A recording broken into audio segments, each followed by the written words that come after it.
자, 부동산 가격의 여러 가지 원칙의 내용에 대해서 살펴보겠습니다.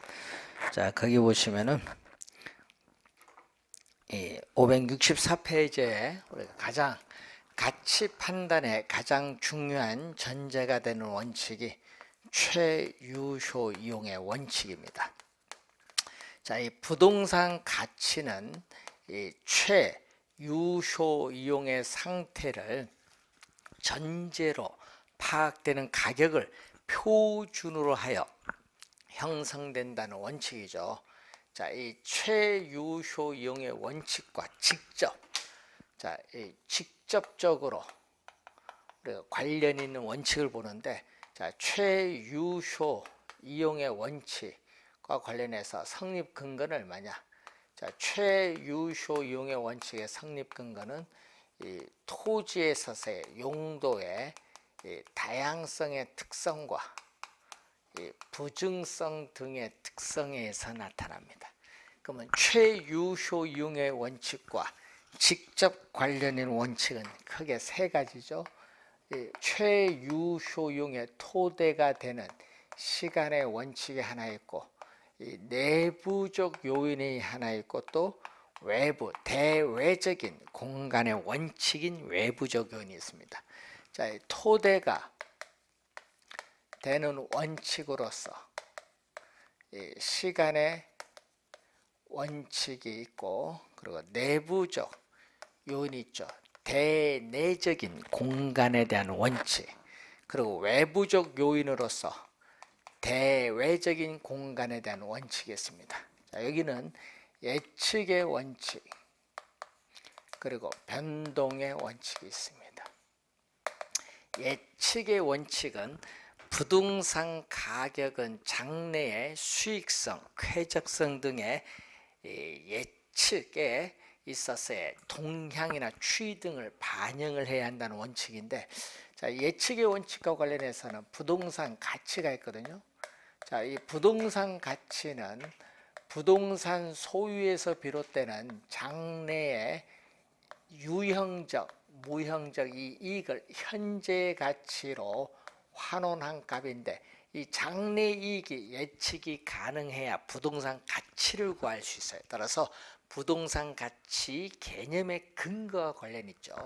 자, 변동의 원칙은 부동산 가치에 영향을 미치는 가치 형성 요인은 항상 변동하기 때문에 그 변동의 인과 과정 속에서 부동산 가치가 형성된다는 원칙이죠. 자, 그래서 부동산 가치에 영향을 미치는 가치 형성 요인은 항상 변동하기 때문에 부동산 가치는 특정의 이 기준 시점에서만 타당성이 인정되죠.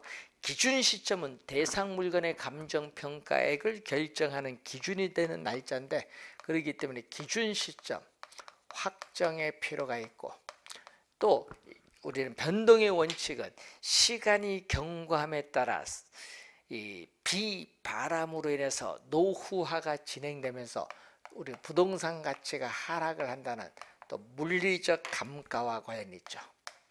자, 그리고 거래 사례 비교법에 있어서 거래 시점의 사례 물건의 가액을 기준 시점의 가액으로 정상화시켜주는 작업, 또 이 시점 수정의 근거가 되기도 하죠. 자, 변동이 가끔 또 시험 지문에 자주 나오는데 특히 기준 시점을 좀 주의를 해 두셔야 되겠습니다. 자, 내부적 요인은 네 가지가 있죠.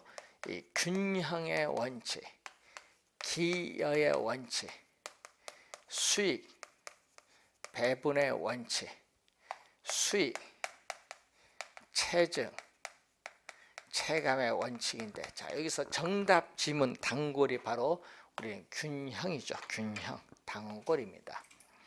그래서 부동산의 유용성을 최대로 발휘하기 위해서는 내부 구성, 예를 들면 노동, 자본, 토지, 경영 등에 있어서 이 내부 구성 요소 간의 결합에 있어서 균형을 이루어야 한다는 원칙.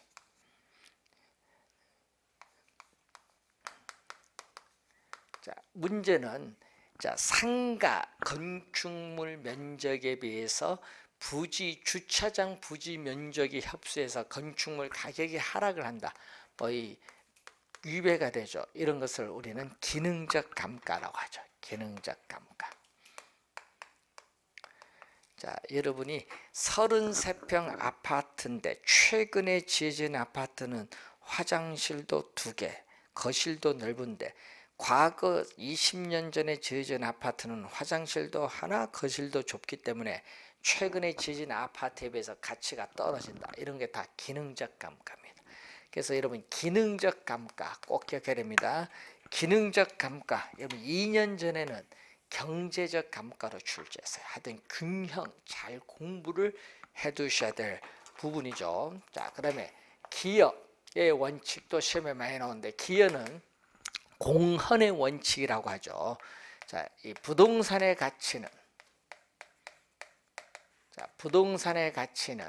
부동산을 구성을 하는, 자, 부동산의 가치는 부동산을 구성하고 있는 각 구성 부분, 부동산을 구성하고 있는 각 구성 부분의 공헌도, 기여도를 합한 거다.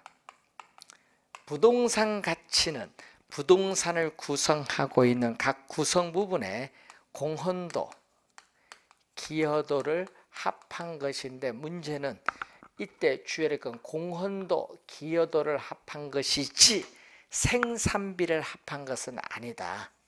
생산 비용을 합한 것이 아니라 공헌도를 합한 거다는 거. 자, 예를 들어서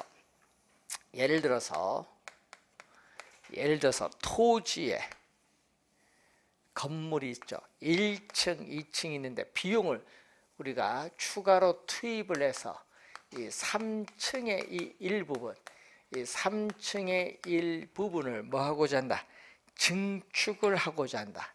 이 3층의 일부분을 증축을 하고자 할 때 증축하는 게 좋은가 따져봐야죠. 그래서 이 부분이 전체의 부동산 가격이나 수익 획득 정도에 어느 정도 기여하느냐, 부분과 전체의 관계에서 보죠.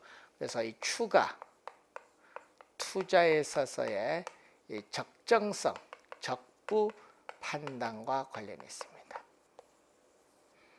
자, 그리고 주어진 필지를 인접 필지와 합병을 해서 이용하면 토지 가치가 더 오른다.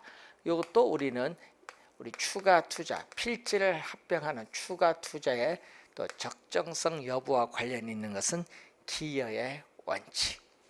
자, 수익 배분의 원칙은 우리가 잉여 생산성의 원리죠. 자, 생산 요소가 있죠. 자, 생산 요소가 있습니다. 생산 요소인 노동이라든지 자본이라든지 경영, 노동, 자본, 경영 등이 있죠. 근데 토지는 우리가 지리적 위치가 고정되어 있다. 자, 토지는 지리적 위치가 고정됐는데, 자, 노동, 자본, 경영, 이 토지를 투입을 해서 발생한 총수익, 이 총수익에서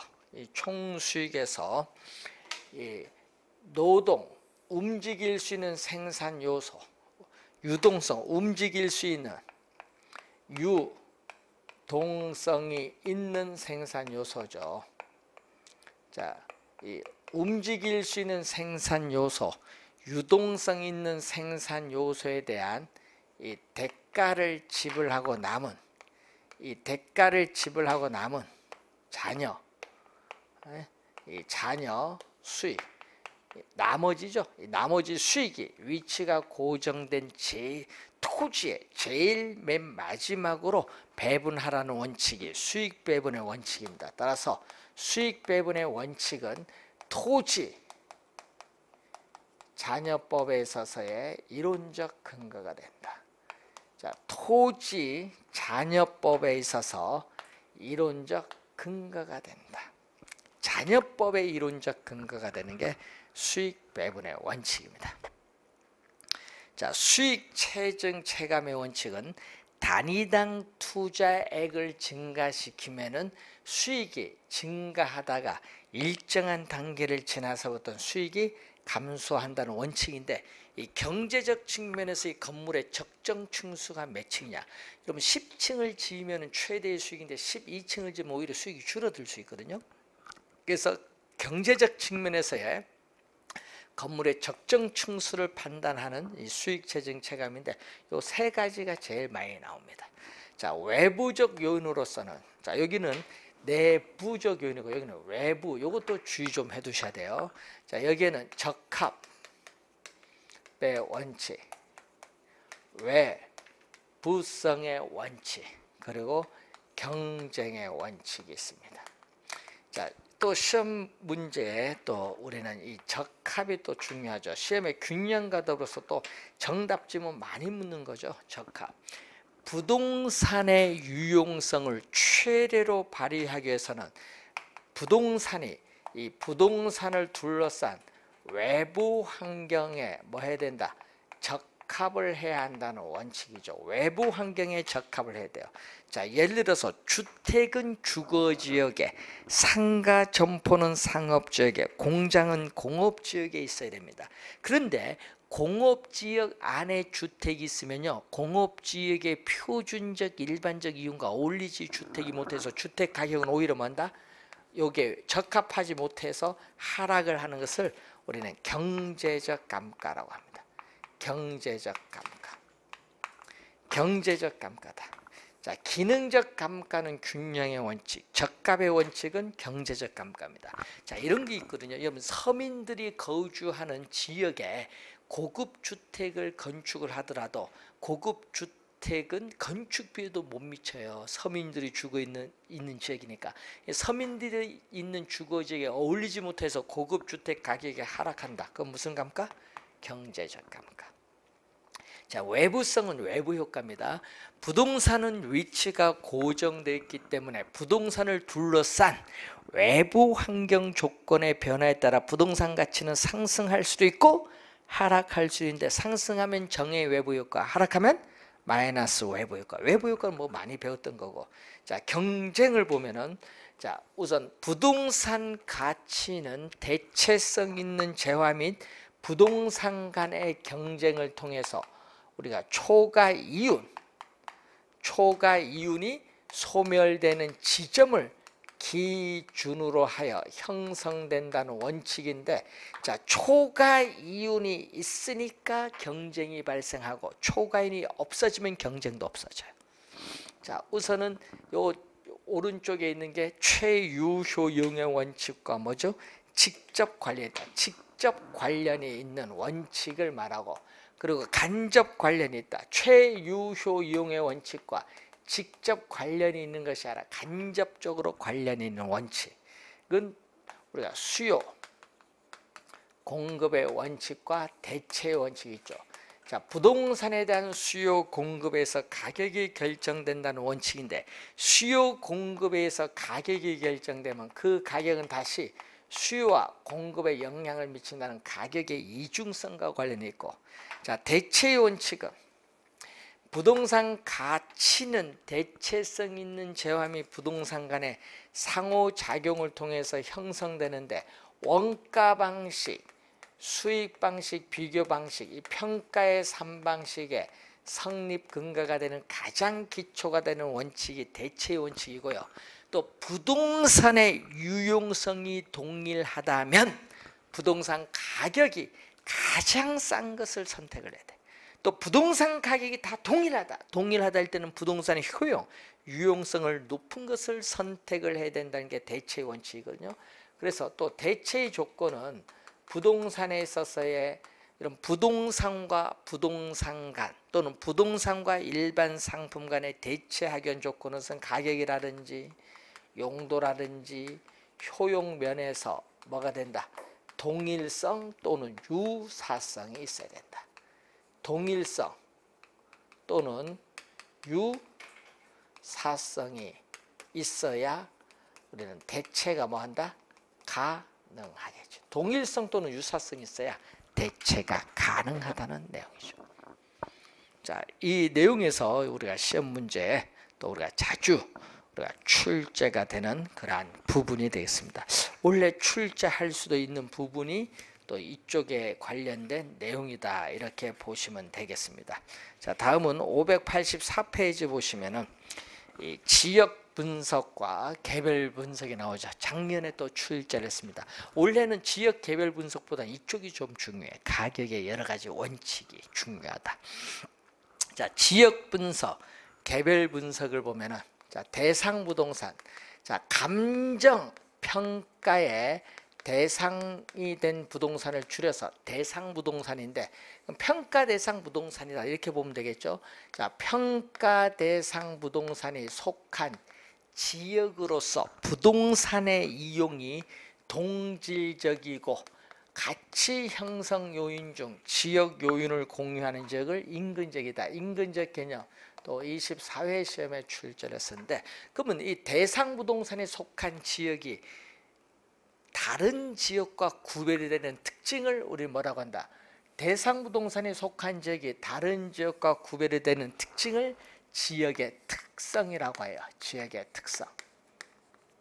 그래서 이 지역의 특성은 어떤 지역이 다른 지역과 구별이 되는 특징인데, 이걸 파악을 해야 돼. 지역의 특성을 파악을 해야 됩니다. 즉 무슨 얘기냐? 대상 부동산이 어떤 지역에 속하느냐, 주거지역이냐, 상업지역이냐, 공업지역이냐, 어떤 지역에 속하느냐, 그 지역의 특성은 무엇이냐, 또 그 지역 특성이 부동산 가치 형성에 전반적인 영향을 미치는 지역 요인에 대한 분석이 바로 지역 분석인데, 그래서 요 의를 시험에 또 자주 우리가 출제를 하는 거죠. 자, 그래서 지역의 특성을 파악을 해서 그 지역 내 부동산들의 일반적 평균적 이용 방법인 표준적인 사용의 형상, 장래 동향을 명백히 해서 그 지역 내 부동산의 가격들을 평균한 값을 가격 수준이라고 하는데, 이 가격 수준을 판정하는 작업을 지역 분석인데, 시험 문제는요, 이 가격 수준, 가격, 지역 내 부동산들의 가격을 평균한 값인데, 시험에는 가격으로 많이 내거든요. 가격이 아니라 가격 수준.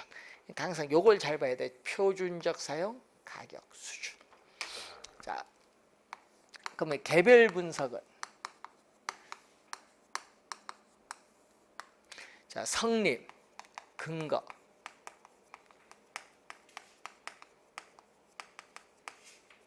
자, 이 지역 분석의 성립 근거, 필요성을 보면 토지의 지리적 위치가 고정되어 있기 때문에 지역을 분석을 해야 할 필요성이 나타나죠.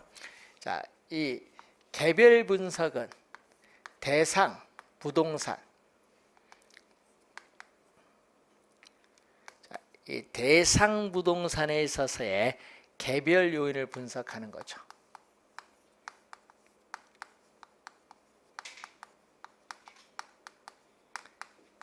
개별 분석은 대상 부동산의 개별 요인을 분석함으로써, 자, 대상 부동산의 개별 요인을 분석함으로써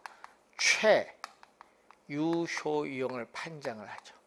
최유효 이용을 판정함으로써 구체적으로 가격을 구하는 것을 목적으로 합니다. 자, 이때 주의할 것은 이 최유효 이용은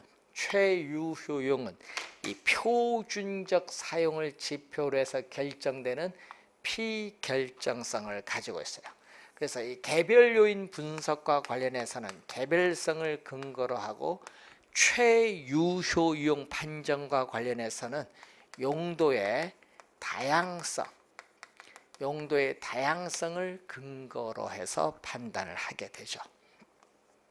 자, 그리고 또 시험 문제에 나와 있을 때 좀 주의할 것은 이 절차상 선후 관계, 이 절차상 선후 관계가 또 시험 문제에 또 자주 출제하죠. 요 두 개를 많이 출제하죠.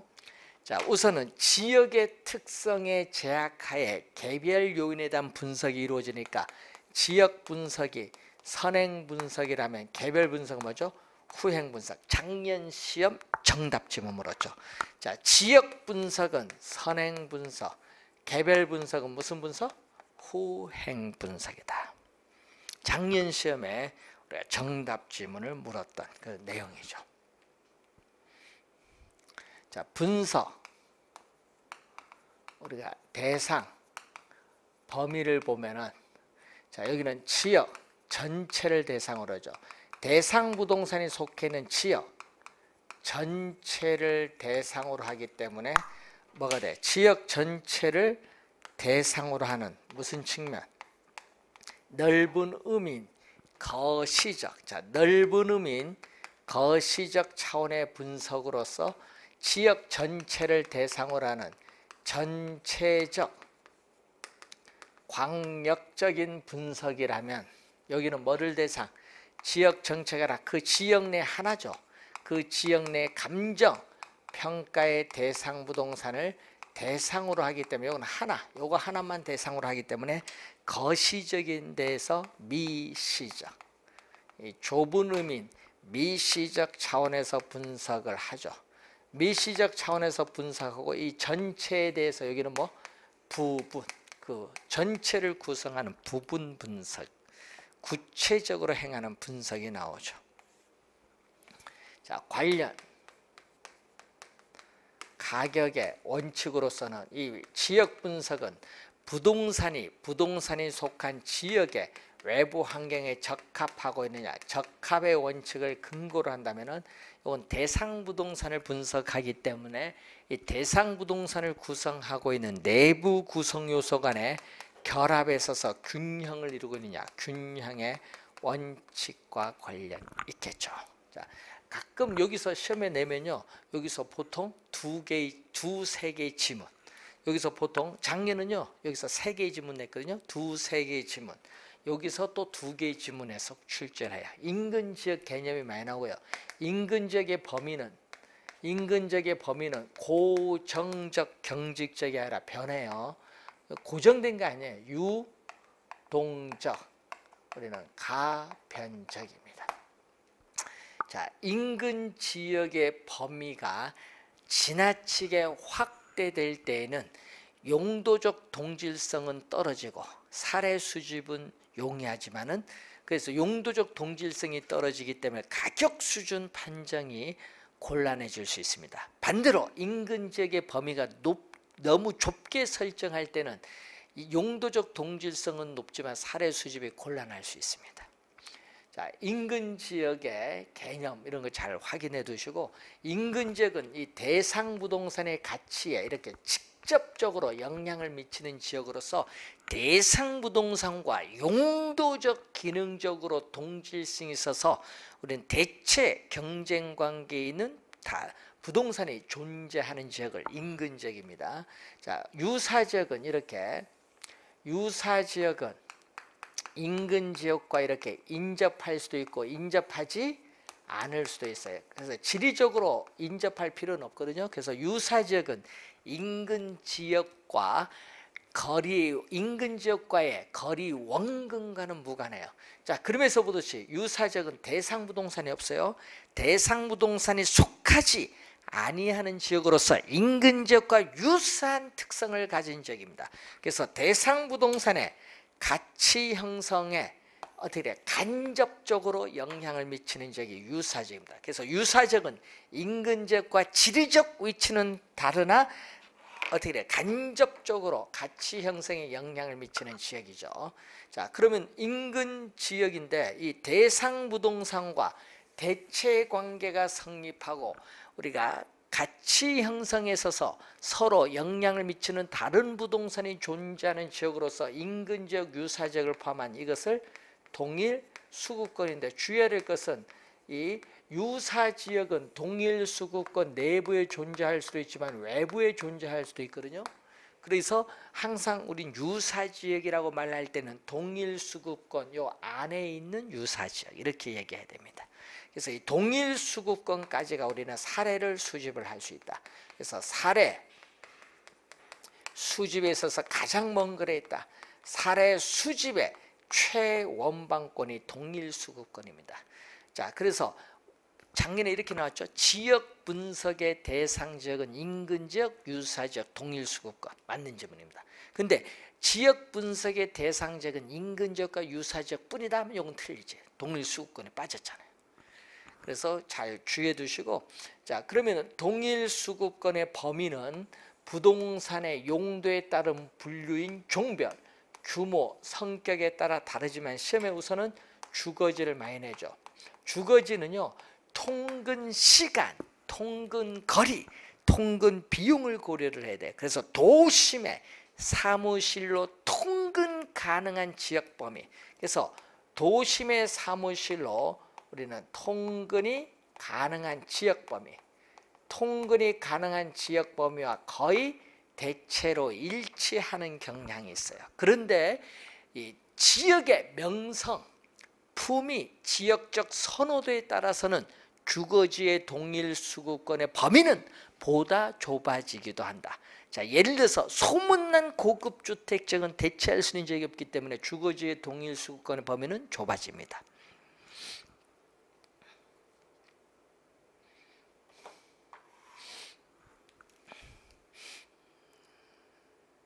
여러분 요즘에 보면 이런 게 얘기 많이 나오죠. 우리나라 주거지 뭔데, 여러분 우리나라도 있지만 외국도 다 있거든요. 자, 여러분이 우리나라 요즘에 서울 경기도에 뭐 얘기 많이 나오는데, 그 외국어 고등학교 뭐 자사고 폐지를 하면요, 어떤 현상이 나타나냐?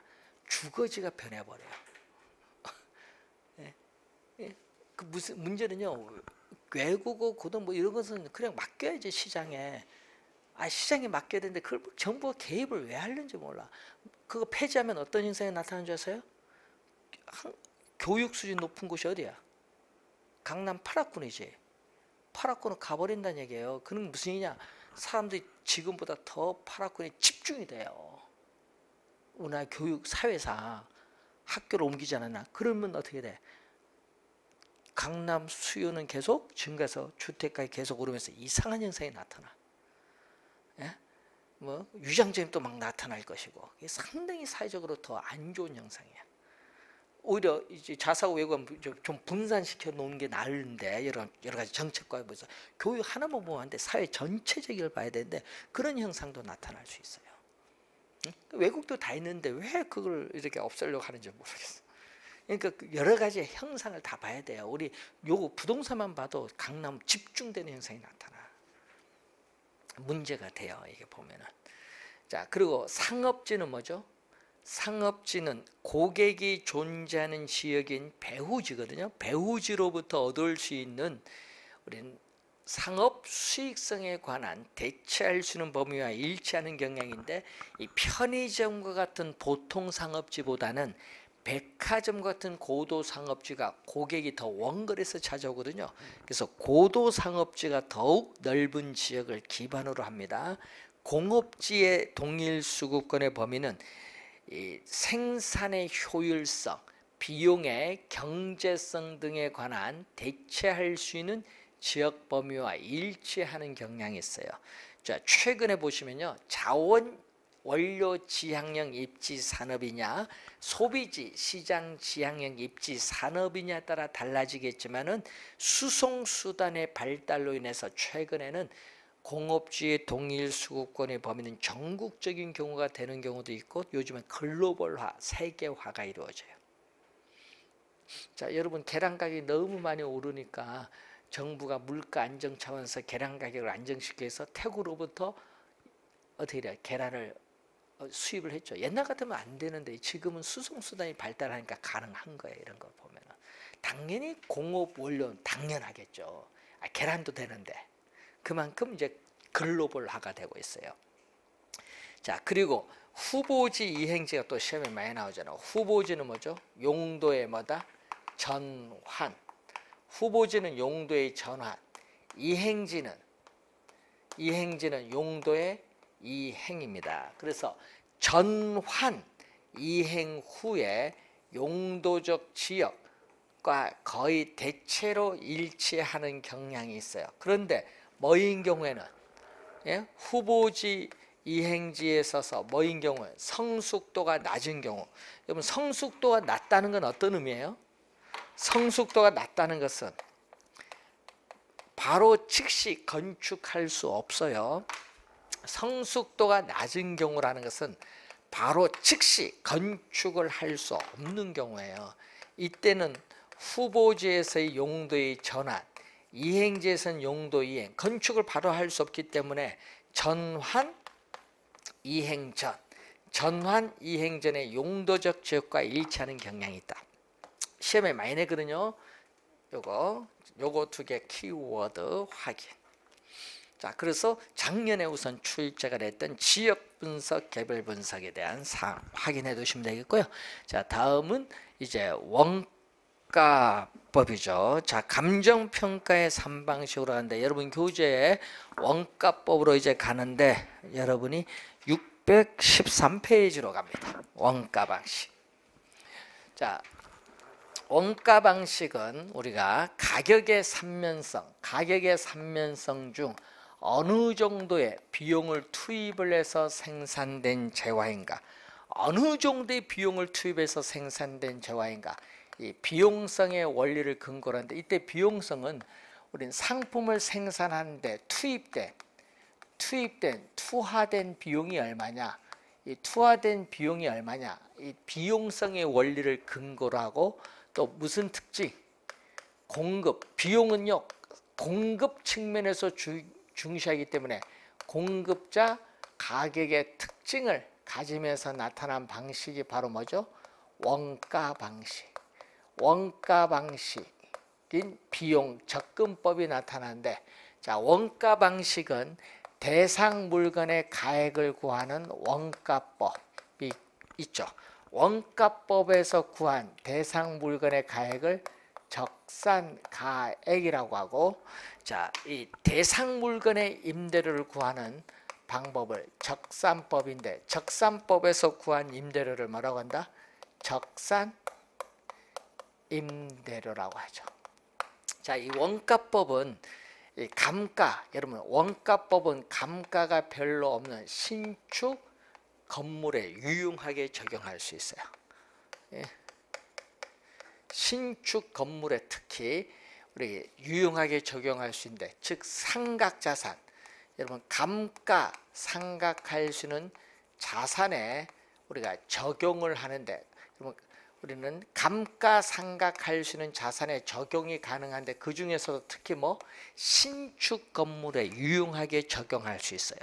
자, 그런데 원가법은 재생산이 불가능한 기성시가지 토지는 적용할 수 없지만은 뭐는 또 가능하다? 재생산이 가능한 뭐는 적용할 수 있다? 조성지와 매립지와 같은 토지는 또 원가법을 적용할 수 있다는 거예요. 그러니까 재생산이 불가능한 기성시가지 토지는 적용하기 어렵지만 재생산이 가능한 조성지 매립지는 적용할 수 있고, 또 상각자산에 적용이 가능한데 신축 건물이 특히 유용하게 적용할 수 있어요. 자, 그리고 주의해야 될 것은 학교, 공공 또는 공익을 목적. 자, 공공 또는 공익을 목적으로 하는 특수목적 부동산 평가. 자, 공익을 목적으로 하는 특수목적 부동산 평가. 예를 들면 학교나 공항 등 공익을 목적으로 하는 특수 목적 부동산 평가에 유용하게 적용할 수 있는 것이 원가법입니다. 자, 비용이거든요. 그래서 비용 측면인 재조달 원가에만 치중을 하기 때문에 대상 물건의 시장성이나 수익성을 반영하기 어려운 단점은 있어요. 그래서 원가법의 개념을 보면은, 원가법은 대상 물건의 재조달 원가.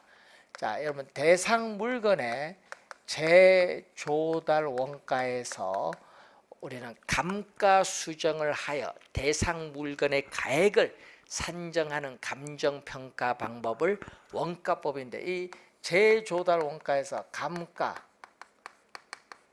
누계액 또는 감가 수정액을 빼죠. 이것을 뭐라고 한다? 재조달 원가에서 감가 누계액을 뺀 것을 우리는 감가 수정이죠.